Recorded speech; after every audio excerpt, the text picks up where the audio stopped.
And a deadly track there from Saltwater Band. Let's work together, and that's what's happening down at the encampment at the corner of McAvoy and Cope Street in Waterloo. And this is to do with the Waterloo public housing. The government wanted to demolish 750 housing units and replace it with 3,300 new homes. So that'll be half social and half affordable. So we thought we'd catch up with our deadly brother here. I call him Andrew Chuter. And he was part of the action for public housing for 5 years. And hey, Andrew, welcome to Blackchat. Thank you for having me on. Pull it up. Thank you for having me on. Yep. Is that loud enough? Yeah, that's loud enough now. Yes. Why did you get involved? Look, I'm a big supporter of public housing, and in particular, Waterloo is the largest public housing estate. They say in Australia, but wow. And that 10 years ago, you might remember when Brad Hazard came in and said, it needs to all come down and be redeveloped.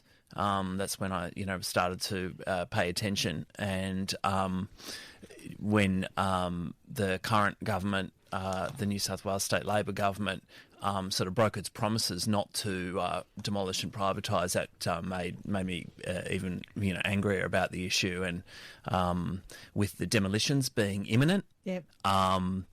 We thought now's the time to really ramp up the campaign. Yep. Wow. So now this is incredible because they did have this. What really shocked me is you did have a gathering on the 13th down there at the encampment, as they're saying, but then on the 19th. The riot squad moved in. Were you there on that day? The riot squad came and evicted the entire camp on the 19th. Yeah, on the 19th. The week before, they had arrested someone, and that got a lot of attention.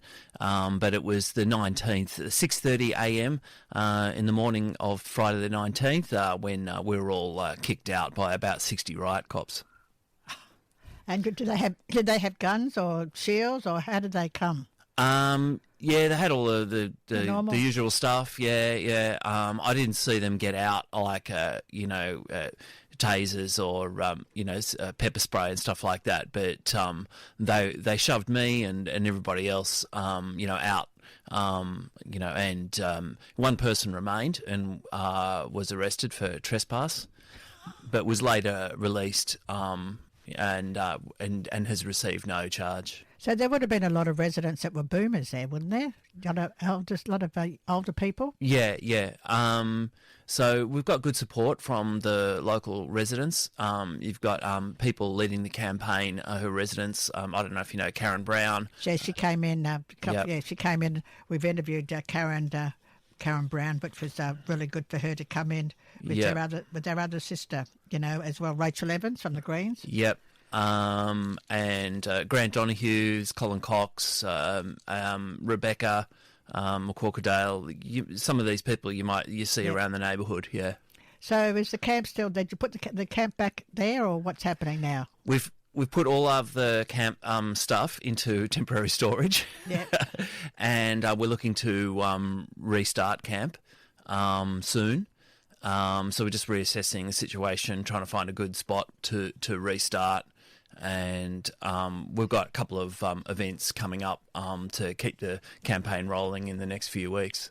So how are the residents feeling? Because Karen's been there for like years. 30 years. She's been a resident there for over 30 years. Yeah. How are other residents feeling? They're really upset they're being moved out. The main thing they're saying is, these buildings, they're pretty solid. They're 40, 50 years old. They're double brick. They definitely need renovation and renewal. They could bring them up to current standards for, mobility access and things like that, air conditioning or whatever it is. And the roofs leaking or things. But we saw inside some of those places, and they're actually quite good. And they're very livable. They're still very livable. Yeah. They could do. They could do with some. Those areas could do with some infill. Like they could add extra bedrooms or things. I don't know if you know the ones near Raglan Street that had external balconies installed on them. Yeah. And the huge fig tree there on the corner. Yeah. They're really nice, and people would like those sorts of changes. But there are people who are just straight up resisting. They don't want to be pushed out of the suburb. They don't want to be moved to community housing. They prefer public housing. So those sorts of people are working with us. Okay, so have they been told where they would be moved to? I think some of them have been offered other suburbs, like I don't know, Burwood or other Out of the western suburbs, moving away from other places. But most people want to stay in Waterloo where they're connected to their community and all the services that they they've got their especially their medical and access to a lot of services that they have here. They don't have to walk very far. Yeah. So what's the next move then? Yeah, well, we can set up camp again, but the few events that we've got, like one is coming on this Saturday. We're holding a walking tour starting at the Waterloo Neighbourhood Centre at 10:30. 10:30, the walking tour, 10:30. With Dr. Alastair Sisson. He was involved with the Waterloo Public Housing Group.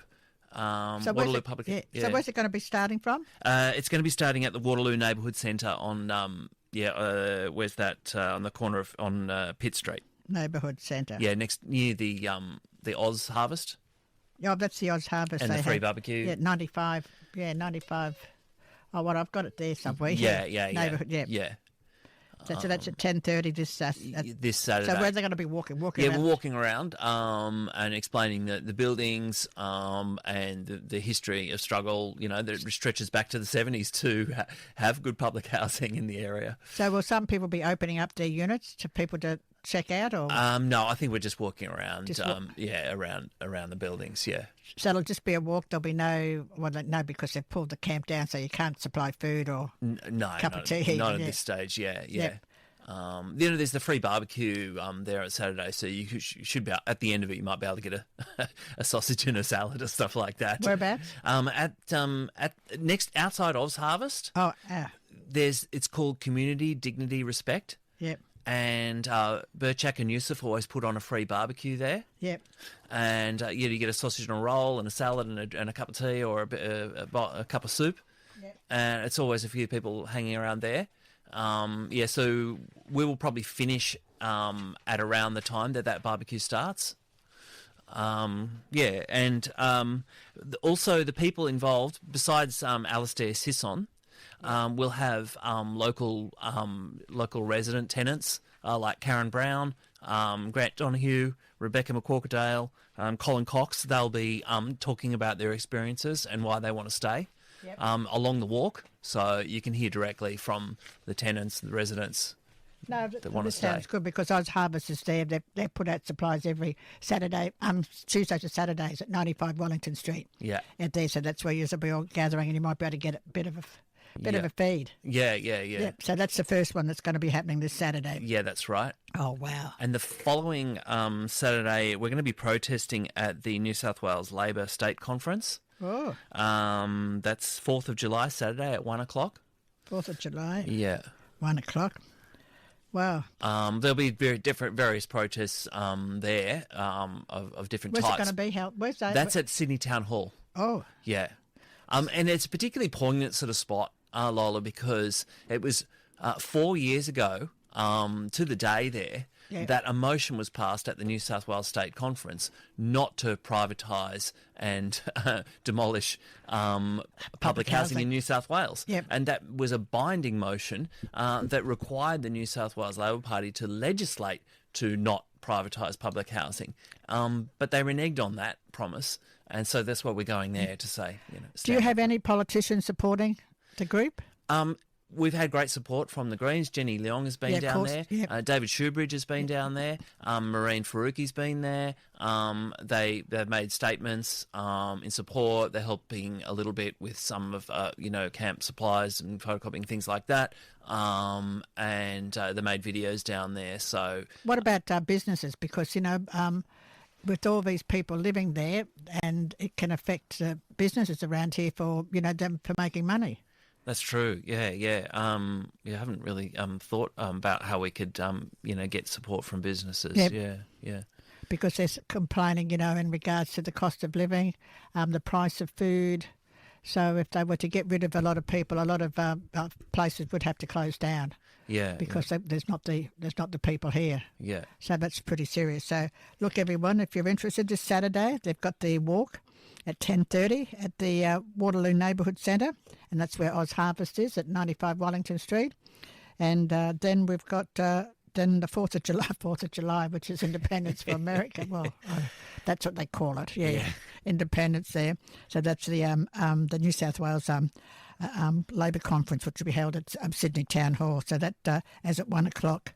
So that'll be cool. Look, Andrew, thank you very much for coming in, keeping us updated, because the people need to know what's going on here. And it's really sad that, like you said, Karen has been there for 30 years. Yeah. And it's pretty sad there'll be other people there that have been there for that long, and they don't want to.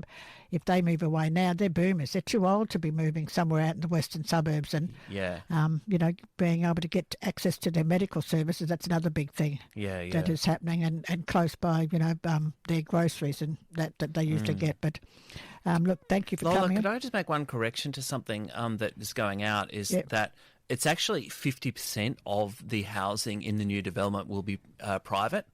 So, and 50, in fact, 50. 70% will be completely privatised.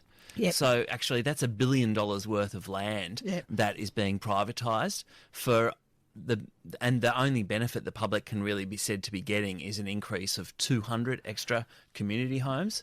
So on the one hand, $1 billion being privatised for 200 extra community homes, it's not a good deal. Yeah, well, I said, 3,300? Yeah. So, private, because it's happening everywhere, private as well as social housing. So it's going to be really interesting how that's going to work out and who will buy and how much will that be. Yeah.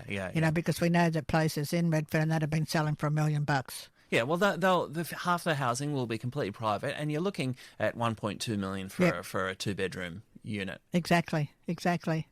It's just crazy, and they're not with public housing out in the suburbs. They haven't maintained them. Yeah. So there's obvious because there's a lot of homeless people out there. Yeah. There's a huge amount, a couple of thousand homeless people that are living on the streets. It's incredible that they want to pull this down. But look, Andrew, thank you very much for coming in. Thank you. We'd like to keep our people updated on the situation here. So if there's any more news, of course, we'll keep people updated after this. Yeah, thank you so much for having us on. You're welcome. And you're listening to Blackchat here. We're coming to you and letting you know about what's happening here in Redfern or at Waterloo. And they had a protest, as I said, and they brought the riot squad in on the 19th. Could you believe that? The riot squad, where there was a 22-year-old that was arrested. It's just crazy. But they've got the this Saturday, please, go for their walk. It's the Waterloo Neighbourhood Centre. Walk around and learn a bit more about it. And then on the 4th of July, they'll be at the Sydney Town Hall with the New South Wales the Labor Conference. Yes, so stay tuned. We'll keep you updated with that and more here on Black. And Andrew, thank you very much. Thank you. And